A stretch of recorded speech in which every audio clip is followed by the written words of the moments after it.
El crecimiento de la industria de la hospitalidad ha generado una demanda elevada en la operación de proyectos. Hacerlo de manera enfocada, con especialización de conceptos y productos, es una tarea que va mucho más allá de la tecnología. Por eso concluimos nuestra serie Tres ideas que inspiran en la expansión hotelera con Patricio del Portillo, vicepresidente en Latinoamérica en Enbridge. Patricio, bienvenido. ¿Qué nos compartes de los retos que implica soportar la operación en una era de crecimiento? Gracias, Claudia. Mucho gusto de estar aquí contigo. Eh, Te puedo comentar que el tema de tecnología para Enbridge es algo muy importante, en donde hemos hecho inversiones para poder otorgarles a nuestros clientes, llámese inversionistas, acceso a su información sobre el desempeño de los hoteles en tiempo real. Además que esto nos ha permitido ahorrar en cuanto a tema de nóminas, ya que muchos procesos se han automatizado, sobre todo en el tema de contabilidad, y esto ha permitido tener márgenes, por ejemplo, de un error por cada millón. ¿Esto qué representa para los propietarios? Es decir, tal vez anteriormente eran acciones operativas que tendrían que quedar de lado totalmente del operador, pero hablando de los servicios que ustedes desarrollan, ¿esto qué representa realmente en cuanto a beneficios, además de este factor que comentas? Pues mira, uno de los temas más importantes es que el tener un operador tercero garantiza una transparencia muy importante, y de esta manera puedes partir como normalmente debería ser el proceso en donde tienes propiedad, marca y operación. El operador, que es un operador profesional, que es a lo único que se dedica, le da oportunidad al propietario de tener acceso a herramientas que de otra manera no las tendría. Ok, ¿ha cambiado o qué aspectos fundamentales hicieron diferente el modelo de negocio de la operación después de la pandemia? Bueno, durante y desde luego después de la pandemia. Aquí en México es muy interesante y lo mismo para Centro y Sudamérica. El mayor problema que había es que no había operadores profesionales o muy pocos y muchos de ellos eran operadores propietarios. No había operadores que fueran 100% operadores y que estuvieran dedicados a esto. Entonces, esto obligó a las marcas a operar muchas veces, cosa que las marcas prefieren nada más franquiciar, y muchas veces también obligó a los propietarios a operar, cuando ellos lo único que querían era tener un hotel, pero no encontraban quién se los operara. Es el primer tema. Y en el segundo tema que mencionas, que yo creo que es muy interesante, el tema de la pandemia. Durante el tema de la pandemia tuvimos que tomar decisiones muy importantes en donde tuvimos que cerrar hoteles porque era más el dinero que perdían los propietarios al estar operando que al estar cerrados, aunque en algunos casos logramos hacer algunos convenios con compañías, sobre todo en la frontera y en algunas ciudades, en donde mandaban a sus cuadrillas de trabajo y entonces tenían cuadrillas que se quedaban una semana. Si alguien tenía COVID, pues se quedaba toda la cuadrilla ahí en cuarentena y esto permitía no parar el negocio. Entonces hubo algunos hoteles que siguieron trabajando durante la pandemia. Ahora, después de la pandemia, yo creo que el mercado cambió mucho.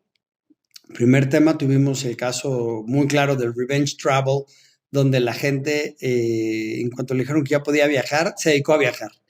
Lo primero que sucedió es que no querían viajar transatlántico, entonces esto favoreció a centros turísticos como Cancún y Cabos, que vieron una demanda muy grande tanto de huéspedes como de gente queriendo comprar propiedades, porque pues, los nómadas digitales descubrieron que podían trabajar en donde fuera. Y ese tema de tener que estar en una oficina ya no es tan cierto en algunos casos. Entonces decidieron empezar a comprar propiedades, sobre todo en Cabos y Riviera Maya, que fue lo más importante. Pero al mismo tiempo permitió el desarrollo de algunos centros turísticos que estaban un poco atrasados, como es el tema de Huatulco, y algunas playas de Oaxaca, así como el tema de Mazatlán, que están viendo un boom bastante considerable.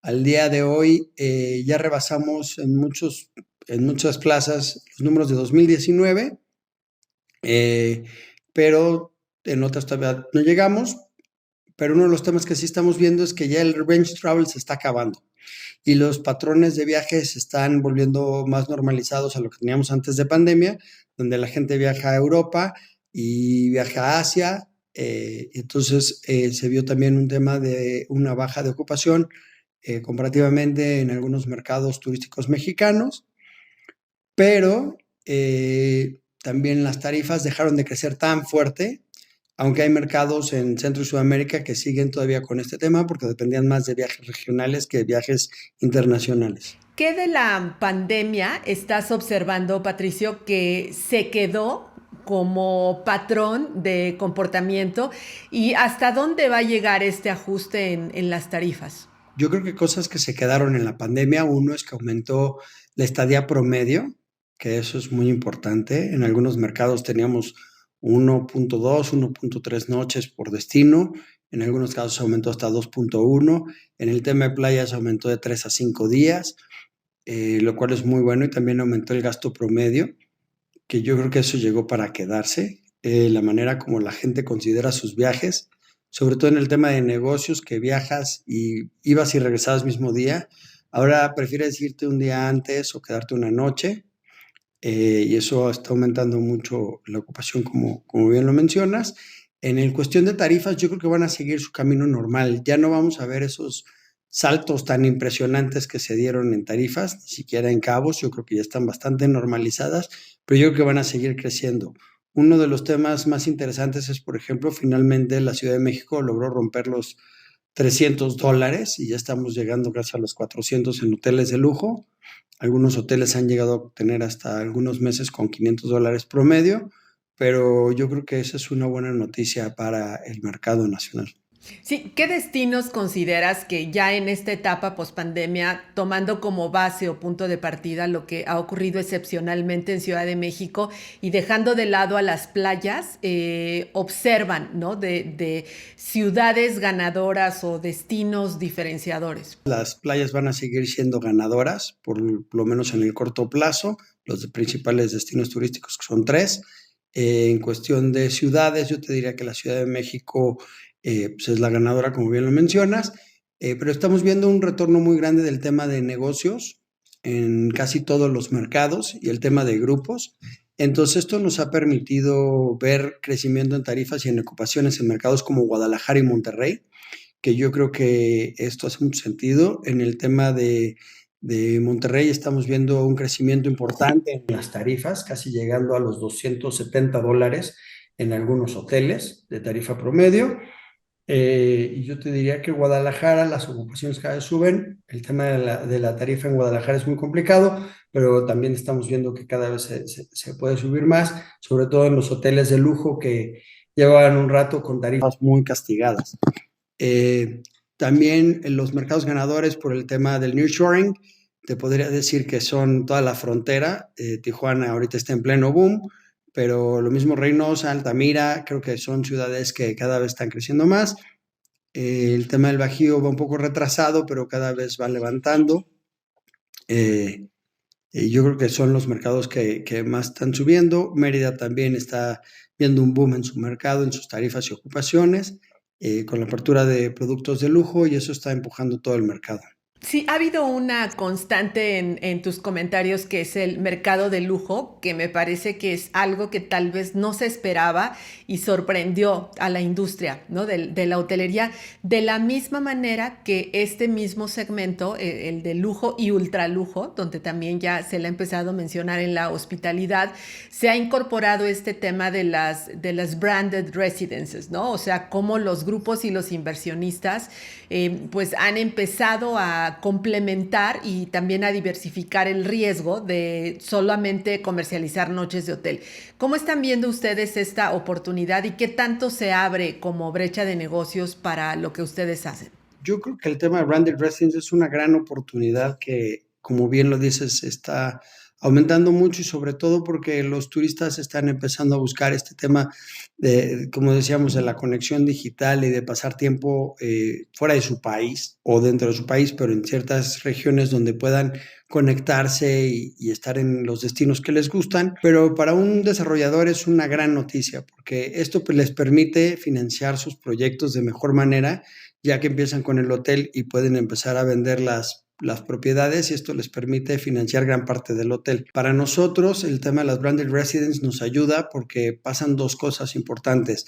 Le quita presión al hotel, es decir, porque el propietario lo financia de otra manera, no lo sobreapalanca, que eso siempre crea un poco de estrés para el operador porque siempre es el que tiene que entregar los resultados y mientras más apalancado, mayor retorno busca el propietario.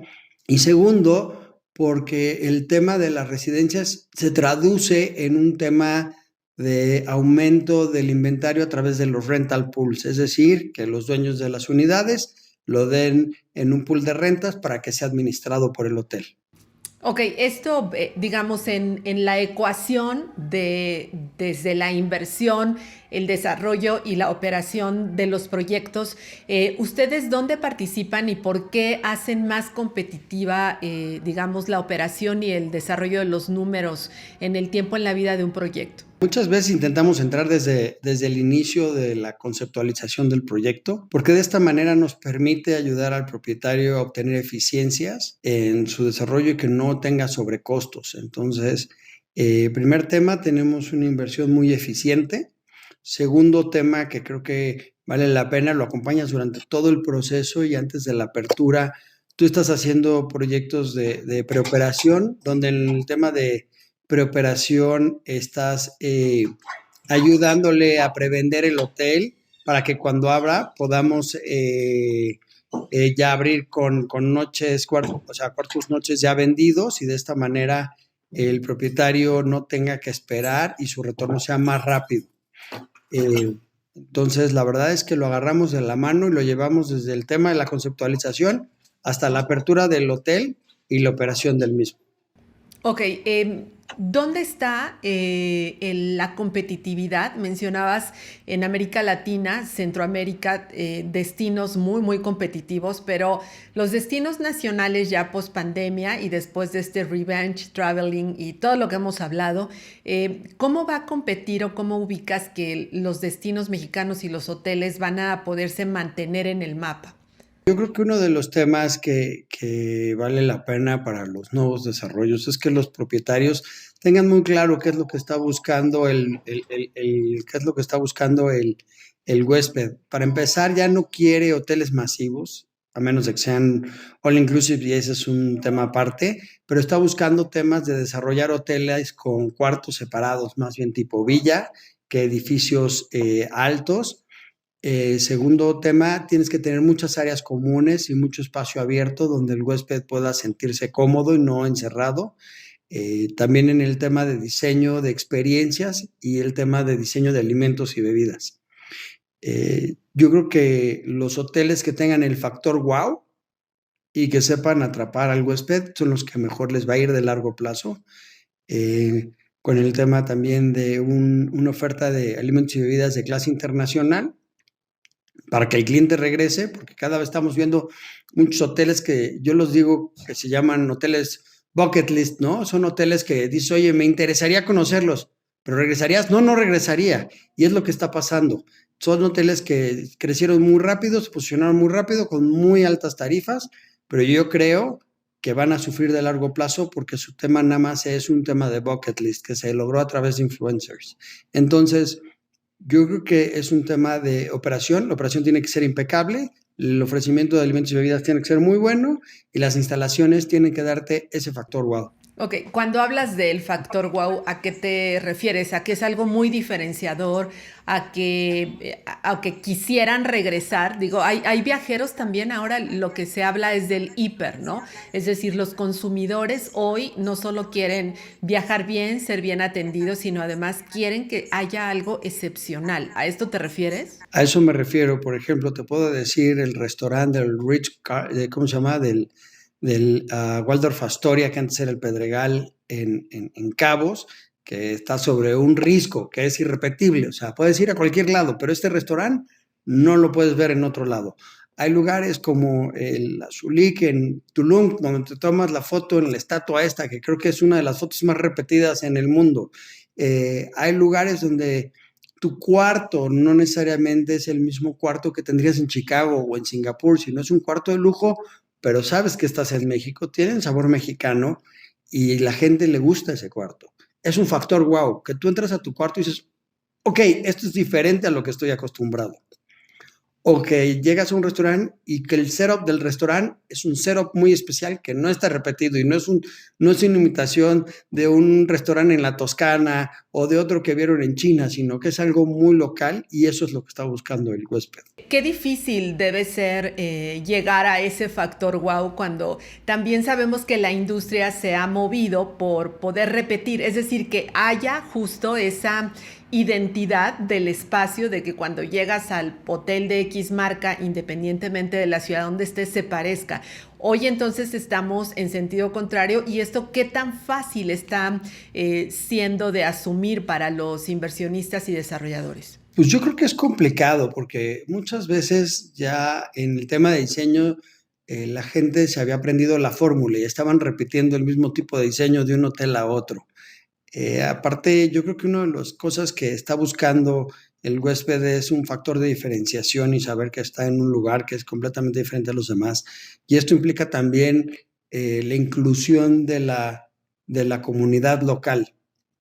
Yo creo que, por ejemplo, Costa Rica es un gran ejemplo. O sea, si tú vas a Costa Rica, la comunidad está metida dentro de los hoteles y tienes temas muy padres donde tienes visitas a ciertos parques y a la selva y el que te lleva es el mismo cuate de la comunidad que vive ahí, que su tío vive acá, que el tío es el dueño de los taxis y el otro es el de los tours. Entonces, se vuelve muy interesante esta inclusión de la comunidad dentro de los resorts. Ok, ¿dónde están los retos para la industria de la hospitalidad en México? Yo creo que el principal reto que vamos a ver en el corto plazo va a ser el agua.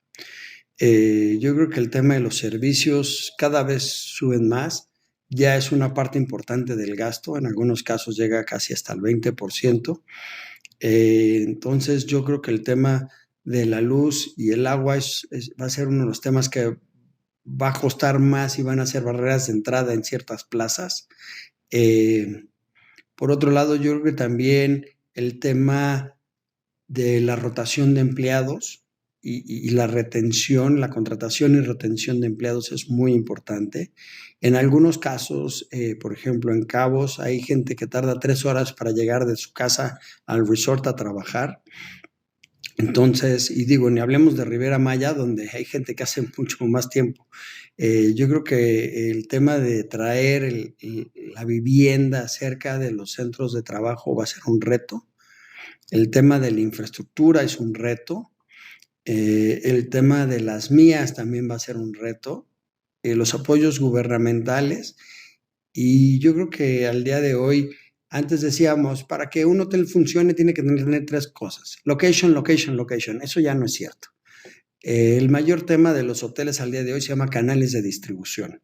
Y las plataformas de distribución cada vez son más complejas y hay más competencia. Y sobre todo lograron obtener un poder que luego afecta mucho, sobre todo a los hoteles independientes no de marca, donde los costos de las OTAs se vuelven muy elevados. ¿Eso cómo lo ves? ¿Como una tendencia que continuará y que la industria se tendrá que seguir adaptando? ¿O crees que habrá algún ajuste interesante y que haya un margen de respuesta para la industria? Yo creo que va a ser algo que va a seguir.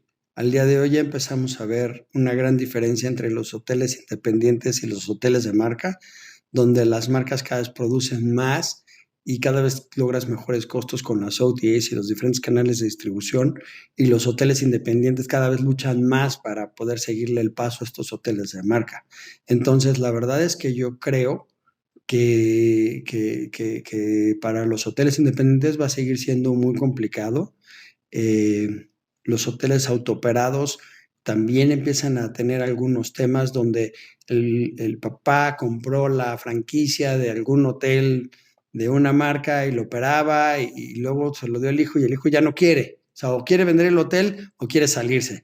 Entonces no sabe qué hacer con él y ahí es donde nosotros entramos, por ejemplo, a ayudarles con este tipo de temas. Y sobre todo también con los independientes, cada vez lo vemos más, nos hablan hoteles independientes, nos dicen, oye, yo ya lo operé durante mucho tiempo, pero ya me estoy dando cuenta que no puedo.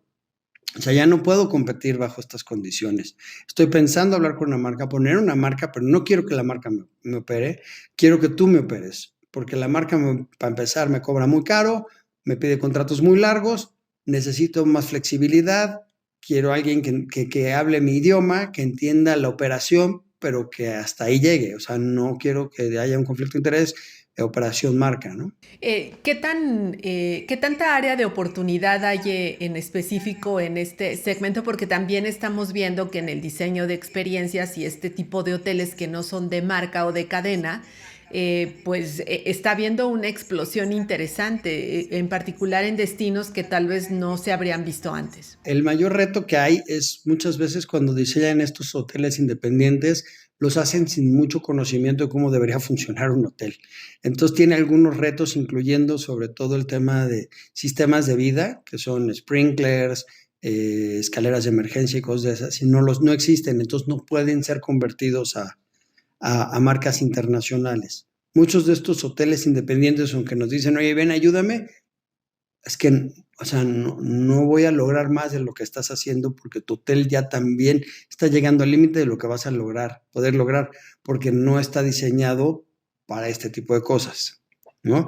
¿Y por qué es esto? Porque normalmente cuando tienes estos temas de sistemas de vidas, no nada más es porque tienes que tenerlo para las marcas americanas, sino porque es un tema que cuando hablas con las compañías americanas y estás en los RFPs, van, visitan los hoteles y si no tienes estas cosas, no puede quedarse su gente dentro de estos hoteles, ¿no? Claro, claro. Y el tema del bienestar, la sanitización, todo esto que mencionabas en cierta forma en alguna respuesta previa, de este tema de las outdoor activities, o sea, de todo lo que son las grandes terrazas. De hecho, también ha cambiado el tamaño de las habitaciones, ¿no? Por las nuevas necesidades. Fíjate que las habitaciones han crecido en tamaño, han sido más cómodas. Ahorita una de las cosas que nos hemos dado cuenta en las preferencias de los huéspedes es que no nada más quieren una habitación grande, les gustaría tener un balcón o una terraza donde puedan salir a fumar, a tomarse un café, a lo que sea. Y sobre todo a lo que más le están poniendo atención es al baño. Cuando a mí me pregunta un inversionista, oye, mi habitación tiene 30 y quiero que tenga 40 metros, mira, que le pongas metros a la habitación no te va a dar más en tarifa. Pero si tú creces el baño, ya se convirtió en el factor wow que estábamos platicando, ¿no? Ok. ¿Qué esperan ustedes tanto de México como de América Latina para 2024? Al día de hoy empieza a haber un tema bastante importante que yo creo que va a parar un poco el tema de desarrollo, que se llama el tema de financiamiento. Al día de hoy, por ejemplo, si tú agarras tu dinero y lo pones en una cuenta en CETES, te va a dar el 12%. Un hotel normalmente de negocio te da entre un 14 hasta un 17% de retorno. Entonces, cuando empiezas a pensarlo en retrospectiva, dices, ¿por qué voy a poner mi dinero con todo este riesgo? Si lo dejo en el banco, me deja casi lo mismo. Y en Estados Unidos es todavía peor, ¿no? Entonces, ese es un tema para el nuevo desarrollo. Para el desarrollo actual, mucha gente tenía créditos en tasa variable y con el aumento de las tasas está ahorcando estas operaciones. De hecho, no hemos visto muchos temas de distress asset en México ni en Estados Unidos, pero yo creo que el próximo año es muy probable que pueda empezar a ver este tipo de cosas. En Latinoamérica, el tema de que no haya financiamiento y nunca lo ha habido, para ellos es más fácil. Entonces, que suban las tasas o no, siempre se financian de la misma manera, siempre se financian con inversionistas locales y eso ha permitido que siga un poco el desarrollo. Pero yo creo que se va a parar un poquito el próximo año. Yo creo que nuestro crecimiento se va a dar mucho en reconversiones y adquisición de operadoras regionales. Cuando hablas de reconversión, ¿te refieres a, por ejemplo, lo que ha empezado a pasar en el mercado corporativo, que hoy día los espacios se piensan o se ubican, por ejemplo, para vivienda, para temas de co-living? ¿Dónde está ese proceso de reconversión? Más bien son hoteles que eran de una bandera y se cambian a otra bandera, o que eran de un operador y quieren otro operador, o que eran contratos que habían empezado con una marca y el día de hoy va a pasar de una marca a otra marca, o se termina con la marca y me lo dan a mí operar. En el tema de reconversiones, yo creo que tocaste un tema muy interesante que se ha tocado a nivel mundial, y cuando fue el tema de la pandemia, como que todo el mundo lo tenía muy fresco y lo tenía muy presente, que era, oye, pues las oficinas que no están funcionando se van a reconvertir a hoteles. No, no se pueden reconvertir a hoteles. Una, el tema es que no tienen uso de suelo. Dos, no fueron diseñados para hotel. Entonces, las capacidades de todos los sistemas del edificio no son suficientes para albergar cuartos, ni las bajadas de agua, ni las cargas eléctricas, ni las cargas sobre las cuales se calcularon las losas. No hay los elevadores. El convertir un edificio de oficinas a un hotel y tener parte de oficinas, parte de hotel es carísimo, carísimo. O sea, no hace sentido. Entonces, la inversión que tendría que hacer el propietario para hacer este cambio es muy alta. La verdad es que por eso no hemos visto este tipo de conversiones en Estados Unidos, en México, en ningún lado, más que algunos casos, ¿no? En otros, donde ciertos edificios están dejando y no hay, se están convirtiendo como en estas suites tipo Airbnb de corto plazo, pero hotel, lo veo muy complicado que vaya por ese lado. Finalmente, y después de toda esta exploración que hemos hecho a la operación y a la hotelería, ¿en qué palabras se ubica el elemento de inspiración para quienes participan o para quienes quieran participar?